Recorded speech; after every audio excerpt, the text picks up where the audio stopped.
नमस्कार, आप देख रहे हैं न्यूज़ एशिया 24x7। हमारे खास शो टॉक शो में हमारी आज की मेहमान है प्रिया रुद्र जी। मैम, आपका स्वागत है। मैम के स्वागत के साथ साथ हम लोग अपने इस शो के बारे में थोड़ा सा आपको बता दें कि इस टॉक शो के माध्यम से हम सिलीगुड़ी के कुछ ऐसे कर्मठ और जुझारू प्रकृति के व्यक्तियों से आपका परिचय कराना चाहते हैं जिन्होंने अपने बलबूते पर समाज में एक नया मुकाम हासिल किया है। महिला सशक्तिकरण के दौर में प्रिया रुद्र जी हमारे लिए एक सशक्त उदाहरण है जिन्होंने अपने बलबूते पर अपना मुकाम हासिल किया है। इसके पहले भी आपने हमारे टॉक शो के माध्यम से प्रतिमा जोशी जी के बारे में आपने जाना है बहुत कुछ। उनके भी एक प्रोग्राम हमने किए हैं और नारी शक्ति के विषय में हमने उनसे बहुत कुछ सीखा है। तो प्रिया रुद्र जी एक जाना पहचाना नाम है। इन्होंने मूक जो जीव हैं उनके लिए कार्य करने की सोची, ये उनका अद्भुत प्रयास है। तो प्रिया रुद्र जी एक एनजीओ चलाती हैं। इनके विषय में हम क्या ही बोलें, ये किसी परिचय की मोहताज तो नहीं है, लेकिन फिर भी एक फॉर्मेट होता है प्रोग्राम का, तो उनके बारे में थोड़ा मैं बताना चाहूँगी कि ये मूक जानवरों के लिए, जैसे रास्ते के कुत्ते हैं, स्ट्रीट डॉग्स हैं, या कोई लावारिस है, कोई पशु बिल्ली वगैरह, उनके लिए उनके रेस्क्यू करती हैं और उनके लिए शेल्टर की जो है व्यवस्था करती हैं। तो इनके एनजीओ का नाम बहुत ही यूनिक है, बहुत ही बढ़िया है और बहुत ही आकर्षक भी है। यानी इनके एनजीओ का नाम है एनिमल, बताइए मैम, आप बताइए तो ज़्यादा अच्छा है। Animal helpline Siliguri. Okay, animal helpline shelter. तो ये इतना यूनिक नाम है और इतना बढ़िया नाम है कि ऐसा लगता है कि यहाँ एनिमल तो नहीं बल्कि सहृदय व्यक्ति जो है वो कार्यरत है और उनके साथ साथ जो है इनकी भी देखभाल होती है। आप थोड़ा देखिए, आपको दिखेगा। तो अच्छा मैम, हम लोग देखिए जरा आप। तो मैम थोड़ा प्रश्न उत्तर नहीं है, बातचीत का सिलसिला है। तो मैम आपने सबसे पहले तो ये बताइए कि इस एनजीओ के बारे में जब आपने सोचा होगा, मैम आपसे मेरा पहला सवाल यही होगा कि जब आपके जहन में इस एनजीओ को बनाने की या इसका फाउंडेशन करने का, जब भी कोई भी आपके दिमाग में जब ये बातें आई होंगी, तो उस समय आपने किस तरीके से इसको फाउंड किया, किस साल या समय, यदि कुछ याद हो, इसकी प्रेरणा आपको कहाँ से मिली? मैम सबसे फनी बात ये है कि मुझे काफ़ी समय तक पता ही नहीं था कि एनजीओ करके कोई चीज़ भी होता है। और ये मैं क्लास 9 स्टैंडर्ड में थी तब एक इंसिडेंट हुआ था। हमारा जो फैमिली बिजनेस है तो उसमें हम लोग जो काउ फूड है ना, वो भी एक आइटम है हमारा। तो उसमें ट्रक में से जब आता था पंजाब से, हरियाणा से, खेर बोलते हैं उसको, वो जो आता था उसमें काफ़ी सारे स्नेक्स निकलते थे। ओके, तो उनको कभी भी हमारे घर में कभी भी मारा पीटा कोई जीव जंतु को नहीं जाता था। तो लेबर्स बोलते थे मेरे पापा को ये मार दीजिए, लेकिन पापा बोलते थे कि नहीं, वो अपने रास्ते चले जाएंगे। तो ऐसा ही एक दिन रहा था और पापा को वैसी एक स्नेक ने काट लिया। और अनफॉर्चुनेटली मैं तब बहुत छोटी थी, आई वॉज इन क्लास 9, और तब अलग अलग डोजेज आते, अलग अलग एंटीवेनम आते थे। और मुझे पशुओं से प्रेम ये हेरिडिटी है, घर से चले आ रहे हैं, पापा भी एनिमल फीडर है। तो तब से ही था, बहुत बचपन से, लेकिन तब थोड़ा सा काम नहीं किया और बुद्धि, तो मैंने उस सांप को बैडमिंटन के रैकेट से मार दिया था ताकि वो सांप की पहचान हो जाए और पापा को सही एंटीवेनम लगे। और जब मेडिकल में गए तो डॉक्टर ने मुझे बहुत ही बुरी तरीके से बोला कि, उन्होंने बोला कि आपके पापा हैं जान के तो इसने नहीं काटा, वो अपने बचाव में काटा, तो इसका और आपका क्या डिफरेंसेस है? आप पढ़े लिखे हो, आपने भी इसको मार दिया, ये अनपढ़ जानवर ये भी आपके पापा को काट लिया। तो वो बात मुझे बहुत चुभी और आई वॉज क्राइंग, मैं रोने लगी कि मैंने क्या चीज़ कर दिया। तो डॉक्टर ने बोला कि ठीक है, रो मत, तुमको वो चीज़ फील हुआ, वो बहुत बड़ी चीज़ है, आप लोग बच्चे हो, इसमें पढ़ाई करो और देखो कि आपकी तरह गलती और भी कोई ना करे। तो वो चीज़ मेरी जहन में बहुत बुरी तरीके से, I am feeling so much guilty, और मैंने उसमें पढ़ाई करना स्टार्ट किया और मैंने PFA पीपल फॉर एनिमल मैंने ज्वाइन किया था। I was in class 10 standard. मैंने पीपल फॉर एनिमल ज्वाइन किया था for the savings of snake, ताकि लोग अनजान बन के ऐसे मार ना दें, उसके वजह से। फिर मैं यहाँ आके देखी कि नहीं, स्ट्रे एनिमल्स का कंडीशन और भी ज़्यादा ख़राब है।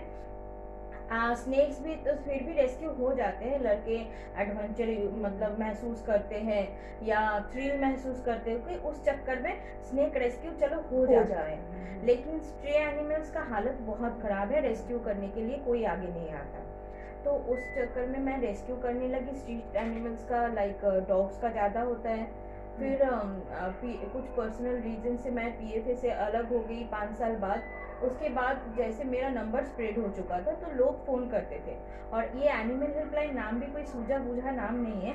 लोग फ़ोन करके ऐसे ही बोलते थे कि एनिमल हेल्पलाइन है क्या, तो वहीं से नाम पड़ गया एनिमल हेल्पलाइन। फिर किसी ने सजेस्ट किया why not you open a Facebook page, then people should know about your work. तो हम लोग फेसबुक का पेज ओपन कर लिए। वैसे तो हम लोग मैं काम कर रही हूँ 2012 से, लेकिन फिर मुझे किसी ने बोला कि NGO कर लो आप फॉर्म अपना।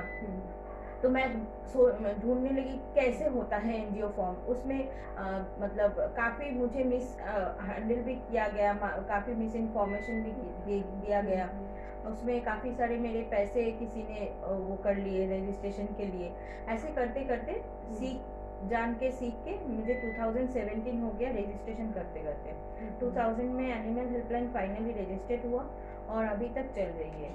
अच्छा, और इस दौरान मैम 2017 में एनिमल हेल्पलाइन का रजिस्ट्रेशन हुआ। सबसे बड़ी एक खुशखबरी मैं देनी चाहती हूँ, न कि 2020 में होना चाहिए था, लेकिन 2020 में लॉकडाउन कोरोना की वजह से नहीं हुआ। अभी 2021 में फरवरी में हमारा एनिमल हेल्पलाइन सेंट्रल रजिस्टर्ड है, और हमारी ATG वगैरह जो भी ज़रूरी डॉक्यूमेंट्स जो भी लगती है सेंट्रल रजिस्ट्रेशन के लिए, सब कुछ हो चुका है। बहुत बहुत बधाई मैम आपको कि आपका NGO जो है सेंट्रल लेवल पर काम करेगा। तो थोड़ी बहुत तो आपके अभी जो आपने वक्तव्य दिए उसे तो पता ही चला कि आपको बहुत सारी समस्याओं का सामना करना पड़ा था इस NGO के फॉर्मेशन में। लेकिन मेरा अगला क्वेश्चन भी यही है मैम कि इसके अतिरिक्त भी जब आपने इस NGO की स्थापना करी होगी तो न सिर्फ ऐसे कि फाइनेंशियल, आपको सामाजिक तरीके से भी बहुत कुछ सहना पड़ा होगा। तो आपको कुछ याद हो कि किन किन बाधाओं से आपको गुजरना पड़ा था? इतना आसान तो है नहीं मैम कि एक दिन में कुछ आपने बना लिया और इस मुकाम तक पहुंच गए। तो अगर आप शेयर करें तो। ज़रूर मैम, मैं शेयर करना चाहती हूँ क्योंकि बहुत ज़्यादा मौका तो नहीं मिलता है शेयर करने का। मैम खास करके ये बात मैं बोलना चाहती हूँ कि I am not a tech savvy person. मुझे आप काम करवा लो, हम कर लेंगे, लेकिन मतलब पेपर वर्क और प्रमोशन ये सब मुझसे होता नहीं है। मतलब दिखावा नहीं कर सकते। मेंबर्स लोग अभी बच्चे आते हैं और खुद से करते हैं, तो वो सब होता है। अभी आइडियाज़ देते हैं, दीदी ऐसे करते हैं, दीदी वैसे करते हैं, वीडियो बनाते हैं, छोड़ते हैं, ये करते हैं, यूट्यूब का चैनल बनाते हैं, लेकिन मुझसे नहीं होता है। आप मुझे 24 घंटा काम करा लो, मैं कर सकती हूँ, लेकिन आप मुझे बोल दो ये फॉर्म भर दो, ये हिसाब रख लो, वो कर लो, ये सब मुझसे नहीं होता। ये सबसे मुझे दिक्कत आती है। और दूसरा दिक्कत तो ये है कि बीइंग एन वुमेन हमारी समाज पेट्रियाटिक है मैम, और यहाँ शासन चलती है पुरुष शासित समाज है मैम। तो दिक्कत अगर आप बोल सकते हो तो हाँ, दिक्कत मुझे अभी तो थोड़ा बहुत लोग जान गए कि ये तो बहुत मतलब वो है, रूड है, ये है, वो है, इनको धमका के और मतलब टेढ़ी बातें करके फ़ायदा है नहीं, इनके चमड़े जो है मोटे हो चुके, कुछ मतलब होगा नहीं। तो हाँ, एक पहले जब मैंने काम करना स्टार्ट किया तो I was humiliated, I was insulted, ठीक है। मतलब बहुत जनों से मतलब बात करना नहीं आता था, तो भी उसके लिए भी आई वॉज इंसल्टेड, ह्यूमिलेटेड, और बहुत सारी मैम धमकियाँ, बहुत कुछ हो चुका है।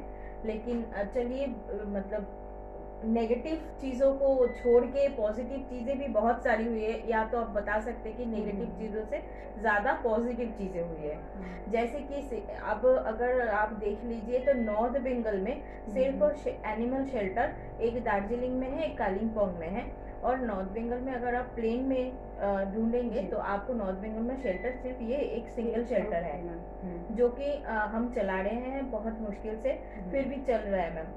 वो एक मैं खुद को समझती हूँ कि मैं इतना काबिल तो हूँ कि मैं एक सिंगल शेल्टर, जो ऐसा नहीं है कि नहीं खुला है, कई जगह में शेल्टर खुली है, लेकिन आप बोल सकते हैं कि लोग बहुत ज़्यादा अवेयर नहीं है। लोग समझ लेते हैं कि ये हॉस्पिटल है तो एनजीओ है तो बहुत सारे फंड्स इन लोगों को मिलते होंगे बाहर से या गवर्नमेंट से, तो इस चक्कर में लोग जो है आगे नहीं आना चाहते हैं और हेल्प नहीं करना चाहते, तो उसी चक्कर में जो है शेल्टर्स या ऐसे जो भी स्टेप्स लिए जाते हैं जानवरों के लिए भलाई के लिए या समाज के भलाई के लिए, वो आगे जाके बंद हो जाते हैं। तो चलिए उस फिर भी आज 5-6 साल तो हो गया, फिर भी हम लोग चला रहे हैं। और पहले हम लोग स्पॉट ट्रीटमेंट करते थे, हमारे पास शेल्टर नहीं था। हाँ जी। फिर हमारे आप एक जानी मानी हस्ती है सिलीगुड़ी में जिनको सब कालादा नाम के जानते हैं, सुब्रतो शाह, और ये मंदिर वगैरह सब उन लोगों का ही हाँ ट्रस्ट का है। तो एक जहाँ शेल्टर की हम दर दर भटके थे और बहुत जनों से रिक्वेस्ट किया था। ऐसा नहीं है कि सिलीगुड़ी में ऐसे लोग नहीं है कि इतनी ज़मीन ना दे सके या ऐसा कुछ, लेकिन हो नहीं पा रहा था। और वैसे ही भगवान का लीला देखिए, इसको लीला ही बोला जाएगा कि रात को हम बैठ के ट्रीटमेंट कर रहे थे कोई जानवर का, तब रातों का बहुत रात हो चुका था, 1:30-2 बज चुका था। तो दादा जा रहे थे उस रास्ते से और उनको लगा कि क्या कर रहा है एक लड़का और एक लड़की रास्ते में बैठ के, तो उन्होंने रोका और टॉर्च मारा कि क्या रहे हो आप लोग। तो मैंने बताया, दादा बोला आप करते हो क्या है सर? हमने कहा हाँ सर। तो उन्होंने बोला कि आपको रखते कहाँ हो? हमने नहीं सर हमारे पास कोई जगह नहीं है। तो उन्होंने बोला कि कल लोकनाथ बाबा मंदिर पहचानते हो? हम हाँ पहचानते हैं सर, तो आ जाइएगा कल। तो हम लोग अगले दिन आए और दादा हमें एक चाबी पकड़ा दिए। तो ये मैं तो जिंदगी भर ये घटना नहीं भूलूंगी और वो दिन नहीं भूलूंगी। और जितना प्रशंसा दादा का किया जाए सुब्रत दादा को, वो कम ही है। वो खुद भी देवता समान आदमी है, भले ही उनका भी एक बाहरी रूप लोग बहुत ज़्यादा तो अच्छे से मतलब वो नहीं करते, लेकिन अंदर से अगर कोई उनसे मिले या उनसे बात करे तो पता चलता है कि वो भी एक बहुत ही अच्छे आदमी है। Yes ma'am. तो ऐसे लोगों का भी योगदान जो है वो समाज को आगे ले जाता है। तो मैम आपने इतनी सारी बाधाएं झेली, बहुत कष्ट से आपने इस एनजीओ को स्थापित किया, तो जाहिर है कि इसके कुछ न कुछ एम होंगे, कुछ उद्देश्य होंगे।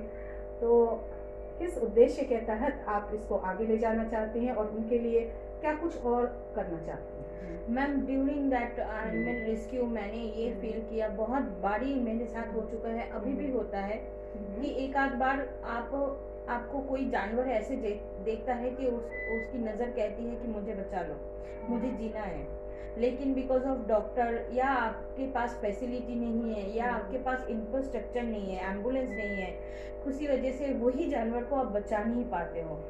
तब ये ऐसा एक मोमेंट आता है ज़िंदगी में कि एक्सप्लेन नहीं कर सकती मैं वो फीलिंग्स।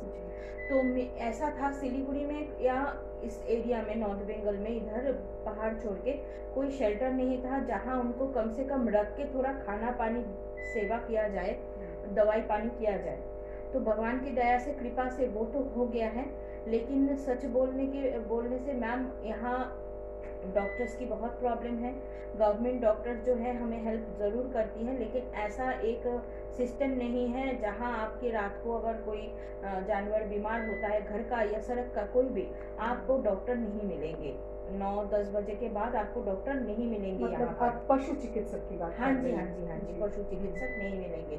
उसके बाद अगर कुछ भयंकर हो जाता है, एक्सीडेंट हो जाता है, ऐसा कुछ सर्जरी के लिए, उसके लिए भी आपको बहुत दिक्कतें झेलनी पड़ती हैं। यहाँ कोई पैथोलॉजी लैब नहीं है, एक मतलब एक्सरे सही से नहीं होता है, ठीक है, बहुत दिक्कतें हैं अभी भी। सिलीगुड़ी जैसे एक मेट्रोपॉलिटन सिटी जहाँ पर हर रोज शॉपिंग मॉल्स की इनॉग्रेशन होती है, बड़े बड़े दुकान खुलते हैं और बहुत फैसिलिटीज, मतलब जो लोगों को क्या बोले उसको, मतलब जो लोगों को अपनी ज़िंदगी में टाइम पास करने की या सामग्री प्रदान करती है, मतलब क्या बोले उसको, खुद को मतलब अपनी सुख सुविधा की चीजें वो ढूंढ लेते हैं वहाँ। हाँ, जहाँ शहर में एक बेसिक चीज, अभी तक हमारे पास एम्बुलेंस नहीं था। अभी रोटरी मेट्रोपॉलिटन सिलीगुड़ी ने हमें एक एम्बुलेंस प्रोवाइड किया है, तो अभी कुछ महीनों से हमारा एम्बुलेंस सर्विस चल रहा है। तो मैम ऐसा है कि सिलीगुड़ी में आप हमारा छोड़ के ना एक शेल्टर मिलेगा आपको, ना एम्बुलेंस में की सुविधा मिलेगी आपको। तो ये सब सारी चीज़ें, ये मुझे लगता है जो कि एक प्राण के लिए, एक जीवन के लिए, चाहे वो इंसान हो या जानवर हो, सबके लिए एक बेसिक सुविधा होना बहुत ज़रूरी है। ज़रूरी नहीं, ये हक है। एक बेसिक सुविधा, एक बेसिक हॉस्पिटल, एक जहाँ ट्रीटमेंट मिले, जहाँ कम से कम ऑक्सीजन की सुविधा मिले, कम से कम थोड़ा बहुत ट्रीटमेंट हो जाए, वो हक है। वो सुविधा नहीं, वो हक है। लेकिन सिलीगुड़ी में अनफॉर्चुनेटली यहाँ पर जानवरों के लिए वो हक अवेलेबल है नहीं मैम। तो जितना यहाँ मतलब अभी आप एडमिट करना चाहो एक बहुत भयंकर रूप से घायल जानवर, अगर आप बाहर जाके अभी आपसे मिलाएंगे हम आपसे, तो आपको बहुत भयंकर रूप से जानवर यहाँ पर है। अगर ये शेल्टर ना होता तो कहीं उसको सड़क पे मरा पड़ा होता।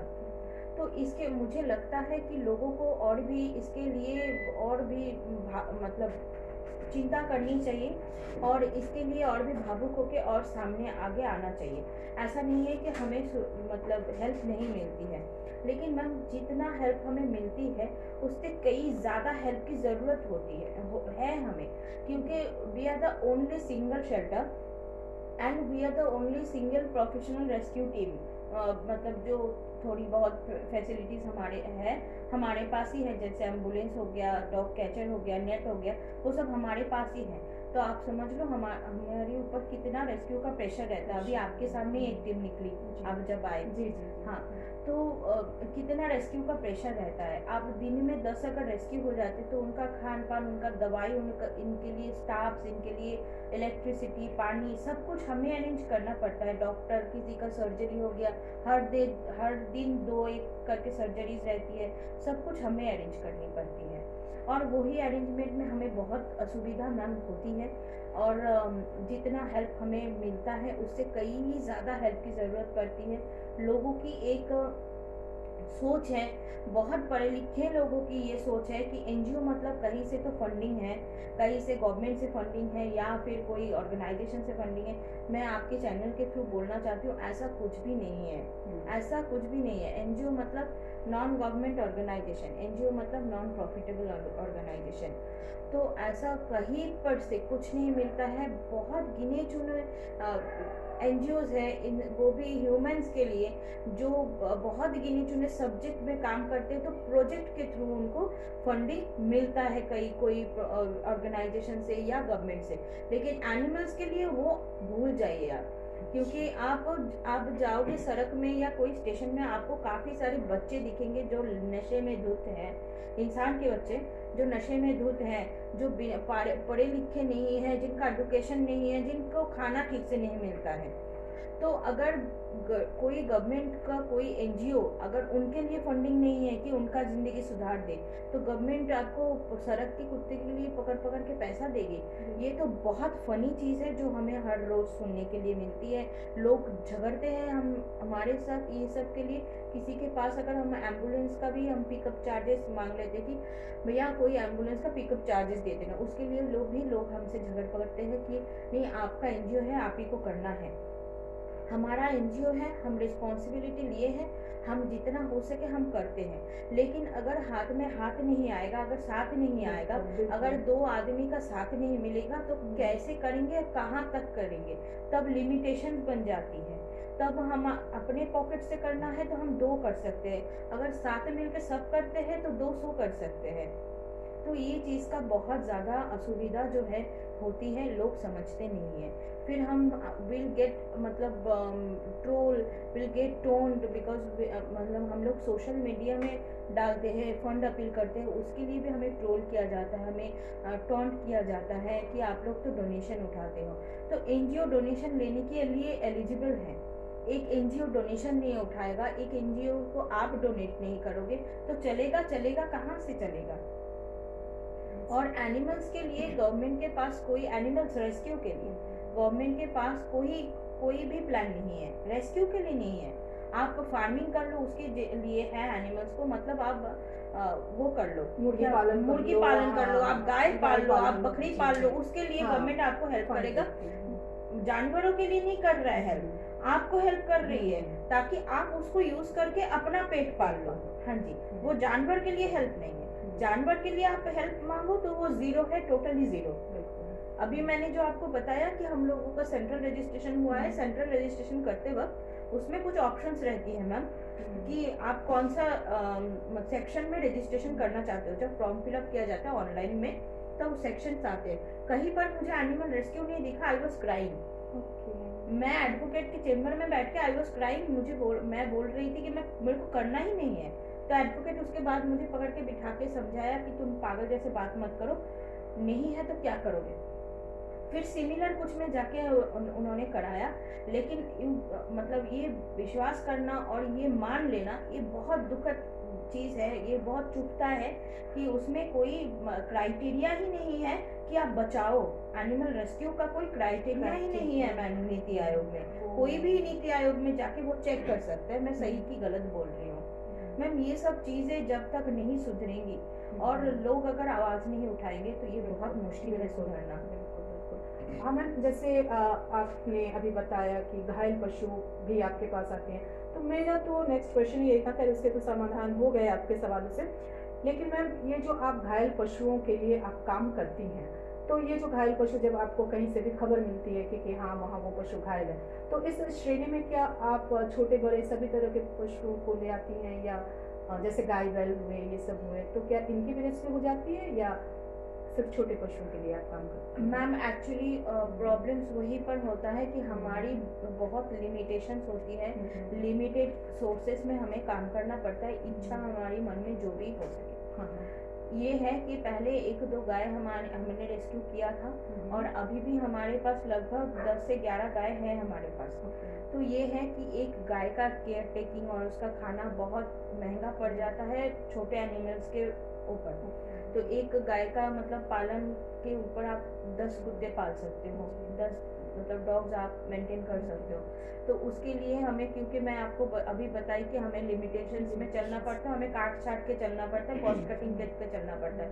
फिर हमने सोचा कि गाय के लिए चलो गौशालास बने हुए हैं और गौशालास बड़े पैमाने में बने हुए हैं, इतने बड़े बड़े गौशालास है सिलीगुड़ी में। तो हमने वो सोचा कि चलो ये तो उस पे हम लोग छोड़ते हैं कि गौशाला छोड़ सकते हैं कि गौशाला कर लेगा। तो इसीलिए हम लोगों ने सिर्फ अभी छोटे एनिमल्स पर कॉन्सेंट्रेट करके रखा है। हाँ, ऐसा नहीं है कि रेस्क्यू नहीं करना पड़ता है, बहुत खराब हालत में कुछ रेस्क्यू हमें करनी पड़ जाती है। इससे पहले भी हम लोगों ने 3-4 घोड़े हम लोगों ने रेस्क्यू किया। गाय अभी भी हमारे पास लगभग 10 के करीब गाय है अभी हमारे पास, जो बाबा लोकनाथ मंदिर के अंदर रखे हुए हैं। हाँ जी, और डॉग्स तो है ही, ऊपर नीचे आप देखे ही हो। तो ऐसा है। तो और ये जगह थोड़ी सी साइड में पड़ी हुई है, जो सुब्रतदानी ही देखे रखे। इसको जगह को भी हम लोग कोशिश कर रहे हैं 2 साल से भर के उसको घेरा करने की। तो उसमें अगर ये जगह बन जाती है तो थोड़ा बड़ा एनिमल हम लोग रख सकते हैं, उनकी व्यवस्था हो जाएगी। लेकिन वो भी इकोनॉमिक कंडीशन की वजह से हम लोग नहीं कर पा रहे हैं 2 साल से। मैम, कोविड ने तो खैर हमें पता नहीं क्या क्या सिखा दिया। तो कोविड जब उसकी पहली लहर दूसरी लहर गई, उस समय तो मानव समाज खुद अपने अस्तित्व को बचाने की कोशिश कर रहा था। तो वैसे में पशुओं की भी देखभाल थोड़ी सी, मान लेते हैं कि शहरी इलाकों में क्या होता है कि एक परंपरा है ना कि अपने खाने में से कुछ बचाया सामने वाले को दे दिया, कुत्ते को दे दिया या बिल्ली को दे दिया। लेकिन उस समय तो हम खुद ही दाने दाने को मोहताज हो गए थे, कितने सारे कम्युनिटी किचन हो गए थे, लोग उन पर निर्भर हो गए थे। तो ऐसी स्थिति में क्या आपने अपनी ये सेवा भावना जो है वो जारी रखी, और किन किन समस्याओं से आपको उस समय जूझना पड़ा? बहुत खतरनाक समस्या थी ना हमारे लिए भी। मैम, मेरी एक्सपीरियंस बहुत अच्छी रही। शायद दुनिया में मैं एक अकेली मैं होंगी जो मैंने बोला कि मेरी एक्सपीरियंस बहुत अच्छी रही। क्यों, मैं बताती हूँ। इसलिए कि जैसे कोविड हुआ तो समझने में देरी हो गई कि यह क्या चीज़ है, सब है, और हमें बहुत ज़्यादा टाइम नहीं मिलती है मैम। हमारा काम ऐसा है, हमें इसमें मेरी ज़िंदगी की मैं बताती हूँ तो मुझे घर देखना पड़ता है, बिजनेस देखना पड़ता है, NGO देखना पड़ता है, मेरी एक बेटी है उसको संभालना पड़ता है। तो सब कुछ उसके बाद ये कोविड वाला चीज़ धीरे धीरे समझने में उतने में लॉकडाउन हो गया जी। और लॉकडाउन क्या चीज़ है, फिर हम समझने लगे, गूगल करने लगे कि लॉकडाउन मतलब एक्चुअल में सब कुछ बंद, मतलब जिंदगी में कभी नहीं देखा हमने, किसी ने नहीं देखा एक्चुअल में, मतलब सब कुछ बंद ऐसे, मतलब दुकान भी नहीं खुला होगा। मतलब थोड़ा हम लोग अचंभित हो गए थे। फिर हम पहली बात जो दिमाग में आया वो है कि जो कुत्ते या जो जानवर, जो डॉग्स बाजार में या सड़क पे रहते हैं, मेन रोड में, उनको खाना मिलेगा तो कहाँ से मिलेगा? आपके गेट के सामने आप कोई डॉग को खाना देते हो रोज, तो आपका दिमाग में वो है कि मैं नहीं दूंगी तो उसको बेचारे को भूखा पेट रह जाएगा। कितना भी लॉकडाउन है, आप गेट खोल के उसको जरूर खाना दोगे। फीडर्स के ऊपर मेरा इतना भरोसा तो है कि वो लोग नहीं रोकेंगे। लेकिन जो होटल्स, मार्केट और बाजार बंद हो रहे हैं, रेस्टोरेंट्स बंद हो रहे हैं, एक एक रेस्टोरेंट के पीछे आप मान लीजिए 8-10 डॉग्स तो होते ही होंगे जो खाना खाते हैं। बाजार में, मच्छी बाजार में, चिकन बाजार में, सबका मतलब होता है, ये सब बंद हो रहा है। जब ये रियलाइज हुआ तो लगा कि इन भूखे मर जाएंगे जानवर, जिनको पता भी नहीं है कोविड क्या है, वो वजह भी नहीं है कोविड फैलने की वजह इंसान ही है, और बिना वजह वो मर जाएंगे। अब सब कुछ तो नहीं कर सकती थी। इनिशियली हमने स्टार्ट किया मेन रोड, जो वेनस मोड़ से स्टार्ट करके विधान मार्केट में जो बाजार है, मेन रोड, सेवक रोड, ये रोड में हम लोगों ने खाना देना स्टार्ट किया। बहुत कम, लिमिटेड, हमारे पास 2-1 बोरे चावल के थे, उससे स्टार्ट किया। आप यकीन नहीं करोगे मैम। और वेनस मोड़ में तब रिपोर्टर्स की वो लोग रहते थे, वो कवर करने के लिए, लोग जो आन जान करते थे उसको पुलिस रोकते थे, उसको कवर करने के लिए। उसको वैसे तो बहुत एनिमल्स की रिपोर्ट, न्यूज़ कवर नहीं किया जाता है, लेकिन उसको बहुत अच्छे से कवर अप किया रिपोर्टर्स ने। बहुत न्यूज़ ने उसको छापा, ने बहुत न्यूज़ मीडिया में आई वो। और 2 ही दिन में मैम मेरा ऐसा एक रूम भर गया था चावल के बस्ते से। ठीक है, सिलीगुड़ी में मुझे नहीं लगता है कि मेरी जान पहचान के ऐसे लोग कम थे जो जिन्होंने सामान नहीं भेजा और हेल्प नहीं किया। इसीलिए मैं बोल रही थी कि मेरा एक्सपीरियंस बहुत अच्छा रहा। जिनको हम जानते थे, जिनको हम मतलब है फेसबुक में या इंस्टा में देखते हैं, वो भी फ़ोन करके कि प्रिया ऐसा ऐसा है, मैंने देखा आप लोग ऐसे कर रहे हो, तो प्लीज़ मेरी तरफ से ये कंट्रीब्यूशन है, ये लेके जाना, ये चावल लेके जाना। इसमें मतलब मुझे इतना अच्छा लगा कि पीपल आर स्केयर्ड कि क्या होगा आगे चल के, खुद को खाना मिलेगा नहीं मिलेगा, आगे हमारी कमाई रहेगी नहीं रहेगी। उसमें लोग आके सिर्फ ऐसा नहीं हमें, बल्कि सिलीगुड़ी में बहुत सारे ऑर्गेनाइजेशंस को सभी ने हेल्प किया और बहुत अच्छे से वो हम लोग उसके बाद सबके हेल्प से, वही मैं बोल रही हूँ, अगर सब हाथ मिलाए और साथ दे तो बहुत बड़े पैमाने में वो किया जा सकता है। तो हम लोगों ने एरिया एक्सटेंड करते तो लास्ट में ऐसा हुआ था कि दिन का हम लोग 4000 से ऊपर एनिमल्स को हम लोग फीड कर रहे थे। बागडोगरा, आपका मेडिकल, फिर आप लोगों का नौका घाट, फिर फुलबाड़ी, सब हम लोगों ने कवर अप कर लिया था। फिर इसमें मैं एक बोलना चाहूँगी, उसके बाद हमारा कांटेक्ट हुआ कोरोना रिलीफ केयर बोल के एक ऑर्गेनाइजेशन चल रही थी, जो बेसिकली संजय सुपारी जी, फिर प्रदीप बंसल और निरंजन मित्तल अंकल, ये लोग सब चला रहे थे। तो उन्होंने हमसे कांटेक्ट किया और बोले कि आप लोग ऐसा खाना दे रहे हो तो आप लोग आके मिलो, और जो है काऊ फूड वगैरह हम लोग आपको देना चाहते। तो हमने मिला। उसके बाद तो संजय भैया से जैसे घर का एकदम रिलेशन बन गया है, और टीटू अंकल से भी वैसे ही, मतलब प्रदीप बंसल जी जो है उनसे भी।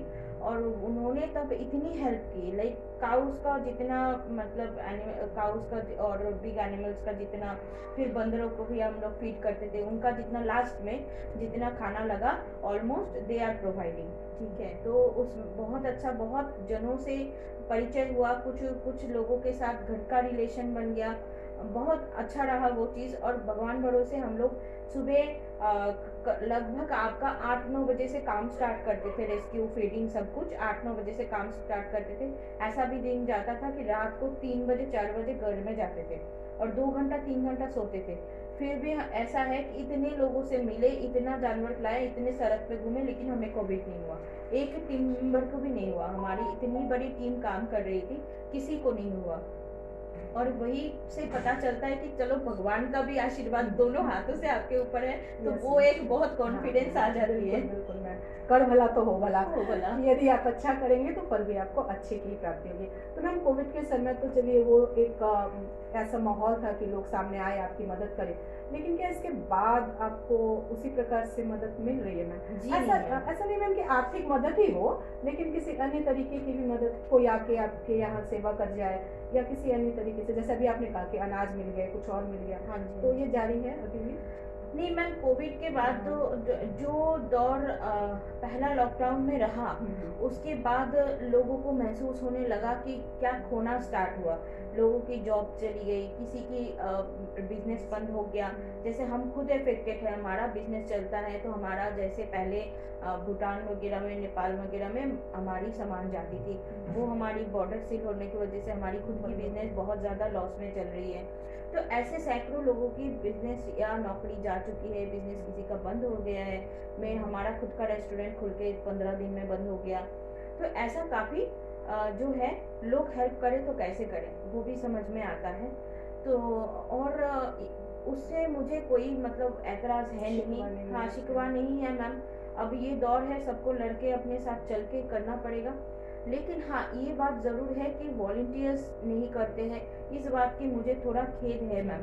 क्योंकि आप देखो, अगर संडे सैटरडे के दिन आपको सिटी सेंटर में वेगा मॉल में गाड़ियाँ रखने की जगह नहीं मिलेगी, लेकिन यहाँ आके कोई एक बागा, वो तो आप शॉपिंग मॉल का तो थोड़ा छोड़ ही दो, आप अगर बाघाजोतिन पार्क चले जाओ, सूर्यनगर मार्ट चले जाओ, वहाँ पर आपको एक बाइक रखने की जगह नहीं मिलती है। छोटे छोटे बच्चे, यंग एज के बच्चे वहाँ पर ऐसे ही बैठ के टाइम पास करते हैं कि, लेकिन उनके घर से या इनको वो मॉरल चीज़ नहीं सिखाया जाता है कि चलो आप समाज के काम कर लो। ऐसा नहीं है कि आपको यहीं आके काम करना पड़ेगा, कोई भी ऑर्गेनाइजेशन का हाथ पकड़ लो, कुछ सोशल वर्क कर लो, ताकि आपकी परवरिश जो है, आपकी मॉरलिटी जो है वो सही में जाते हैं। और सबसे अच्छा, जानवरों की सेवा करने से अच्छा चीज़ आपको क्या सीखने में मिलेगा? इसमें एक शांति भी है, एक सुकून भी है, और ये इससे अच्छा चीज़ कोई है ही नहीं कि आप कोई जानवर को बचा रहे हो जो आपको मुंह खोल के नहीं बोल सकेगा कि मुझे दर्द हो रहा है, मुझे बचाओ।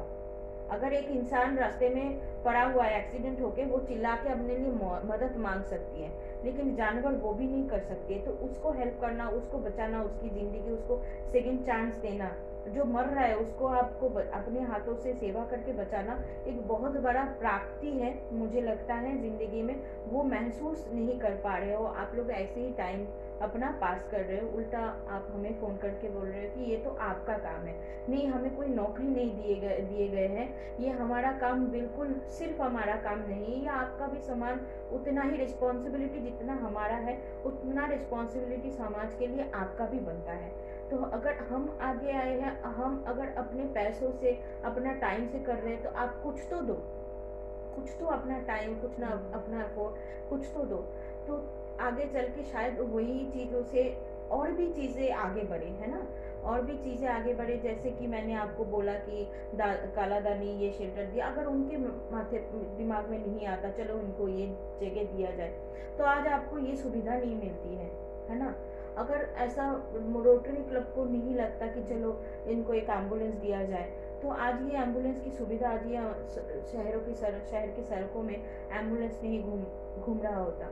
और ये आप देखें तो मेरी बातें बहुत रूड लगेंगी आपको, और काफ़ी मेरी बदनामी भी है कि मैं बहुत रूड बोलती हूँ, कड़वा बोलती हूँ, लेकिन ये आप एक देखें तो एक हद तक अपनी शर्म भी, शहर के लिए ये बहुत शेम चीज़ भी है कि इतना बड़ा सिटी है और इतने हमारी सिटी दिन ब दिन प्रोग्रेस कर रही है, हर एक चीज़ में प्रोग्रेस कर रही है, लेकिन यहाँ जानवरों के लिए बेसिक चीज़ें नहीं है। जहाँ महात्मा गांधी ने बोला है, अगर कोई जगह की आप जांच करो तो उसको देखो कि वहाँ के एनिमल्स कैसे हैं, एनिमल्स की हेल्थ कैसी है, तो उससे आप उस जानवर की आप उसकी समाज की सभ्यता के बारे में आप जांच सकते हो।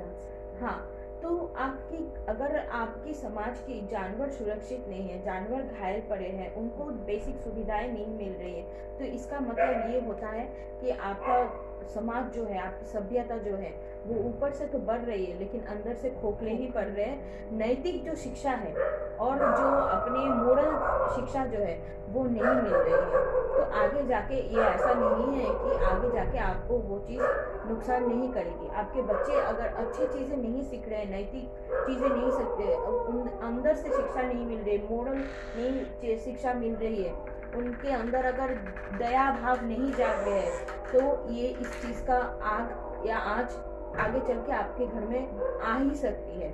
तो अपने स्वार्थ से अपने बच्चों को वो चीज़ सिखाइए, दया सिखाइए, सेवा करना सिखाइए, अपने बच्चों को अपनी ही स्वार्थ से सिखाइए, ताकि आगे चल के ये बच्चे बड़े होके कुछ एटलीस्ट ह्यूमैनिटी का जो चीज़ है वो सीख ले।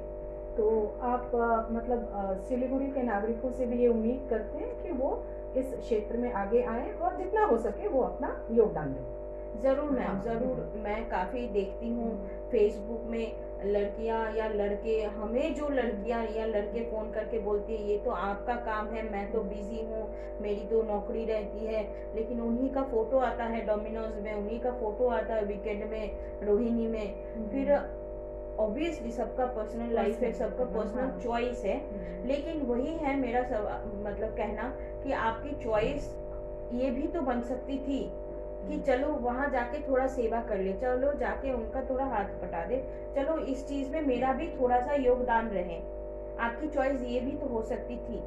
तो ये हमारी चॉइस है कि हम कर रहे हैं, ये हमारी कोई नौकरी नहीं है, कोई प्रेशर नहीं, हमारी चॉइस है। तो आप हमारी चॉइस को प्रेशराइज तो नहीं कर सकते हो, और आपकी भी चॉइस थोड़ी सी बदलनी चाहिए बोल के मुझे लगता है। मैम, हाँ मैम, ऐसा जैसे यदि हम अपनी सभ्यता और संस्कृति की बात करें तो एक हिंदू यदि परिवार से हम रिलेट करते हैं, यदि हम किसी हिंदू परिवार के सदस्य हैं, तो हमें मालूम है कि हमारे ये देवी देवता हैं। लेकिन थोड़ा नज़दीक से देखें तो देवी देवता तो सक्षम है, देवी देवता बहुत कुछ कर सकते हैं, राक्षसों का संहार कर सकते हैं, बहुत कुछ कर सकते हैं। लेकिन और ज़्यादा नज़दीक अगर हम जाएं तो हम देखते हैं कि उनकी सवारी के रूप में हम छोटे छोटे पशुओं को पाते हैं। तो शायद जो सक्षम है वो भी पशु की सेवा में जाता है, पशु उसके लिए सवारी का काम करते हैं। तो इसका मतलब क्या है? शायद इसी संदर्भ में ये बात हम मान लें कि पशु संरक्षण की शिक्षा जो है वो हमें बचपन से ही सीखनी चाहिए। तो आप जो बढ़ चढ़ कर ये काम कर रही हैं, नागरिकों से भी अपेक्षा कर रही हैं, सेंट्रलाइज्ड तौर पर अब आप काम करने वाली हैं, तो बहुत बहुत बहुत मतलब हमारा जो है आभार है आपको। और हमारी जो सभ्यता और संस्कृति है उसको आगे बढ़ा रही हैं आप बिल्कुल सटीक तरीके से काम कर रही हैं। आपको सफलता इसमें तो मिलेगी ही मैम, अवश्य मिलेगी। आगे आप और बढ़ चढ़ कर इसमें काम करें, हमारी ऐसी आकांक्षा है। एक जो मैम थोड़ा अलग हटके मैं सवाल पूछना चाहूँगी आपसे कि जैसे आपने घायल पशुओं की बात करी, जो शेल्टर विहीन है, ऐसे पशुओं को आप शेल्टर दे रही हैं। एक घायल पशु आपके पास आ गया मैम, आपने उसको डॉक्टर को दिखा दिया, तो जैसा हम लोग हम भी बीमार होते हैं, डॉक्टर के पास जाते हैं, तो उस समय हम क्या अपेक्षा करते हैं? थोड़े प्यार की, है ना, थोड़े हीलिंग टच की। तो क्या पशुओं के लिए भी बात होती है कि जैसे हम कहते हैं ना हिंदी में कि समय और प्यार जो है बड़े से बड़े घाव भर देता है, तो क्या पशुओं के लिए भी बात आती है कि वो भी प्रेम के भूखे हैं? बहुत ज़्यादा मैम, बहुत ही ज़्यादा। क्योंकि आप भी बता सकती हैं इस बारे में। आप ये बोल सकते हो कि इंसानों से ज़्यादा पशु के लिए ये एप्लीकेबल है, क्योंकि हमारे पास कई बार ऐसे जानवर आते हैं कि आप नज़दीक भी नहीं जाते हो, काटने के लिए आता है, काट भी लेते हैं कई दौरान हमें। वही जानवर आपके पास उसके बाद मतलब हमारी एफर्ट के बाद, हमारे प्यार के बाद, लाड के बाद, खेलने के बाद उसको जब मिल जाती है वो आश्वासन कि नहीं ये मुझे हार्म नहीं करेगा, ठीक है, उसके बाद आपके वही जानवर इतना आपका लाडला बन जाता है, उसको इतनी अच्छे से हीलिंग हो जाती है। आप ये भी नहीं करो, आपके पीछे एक एग्जाम्पल बैठा हुआ है और ये इतने लोगों को काट चुका था, इसको अगर हम लोग नहीं उठाते प्रधान नगर में तो क्या ही हो जाता इसके साथ। और जब ये आया तब यहाँ पर भी इसने बहुत हंगामा मचाया। अभी तो आप देख ही रहे हो कैसा बन गया है, शांत है। तो ऐसे आपको और भी हमारे यहाँ पर मिलेंगे, उदाहरण मिलेंगे। ऐसे भी है हमारे यहाँ पर बाहर में चंपा करके एक है, उसका एक साइड मैम पूरा मैगट ने खा लिया था और डॉक्टर ने बोल दिया था साफ ये नहीं सरवाइव करेगा। लेकिन अभी एकदम चंगा भला घूम रहा है। और हर एक पशु जो बीमारी लेके, जो इंजरी लेके आता है मैम, यहाँ पर मैं ये बताना चाहूँगी, दवाई मेडिसिन खाना वो तो चलता है, उसके साथ प्यार और आप जो बोल रहे हो हीलिंग टच, उसकी बहुत ज़्यादा ज़रूरत होती है। उसके बगैर मैं आपको बोल रही हूँ एक भी जानवर को हीलिंग नहीं होगा। वो हील होते हैं, वो एक्सेप्ट करते हैं, उसको एक्सेप्ट करते हैं, उस ट्रीटमेंट को लेते हैं सिर्फ हीलिंग टच की वजह से। जब उनको सिक्योर महसूस होता है कि यहाँ मुझे कोई नुकसान नहीं करेगा, तभी वो उस चीज़ को एक्सेप्ट करने लगते हैं। क्यों नहीं तो डॉग्स, खास करके डॉग्स और मंकीज बहुत सेंसिटिव हैं।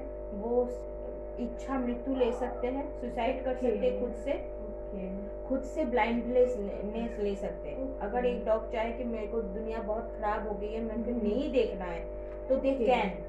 और उन्हें एक बार लग गया कि मैं नहीं जीना चाहता हूँ और तो दुनिया की कोई ताकत, कोई चिकित्सा उनको और बचा नहीं सकती है। अद्भुत मैम, ये नई जानकारी मिली। हाँ जी, हाँ। तो इनके लिए वो चीज़ बहुत ज़रूरी होता है, बहुत ज़रूरी हीलिंग टच को उनको ये महसूस कराना कि यू आर सेफ और आपको यहाँ कोई नुकसान नहीं करेगा, कोई पत्थर नहीं मारेगा, कुछ नहीं करेगा। आप यहाँ सेफ हो, अपनी जगह है, आपका अपना घर है, आप यहाँ कुछ भी कर सकते हो।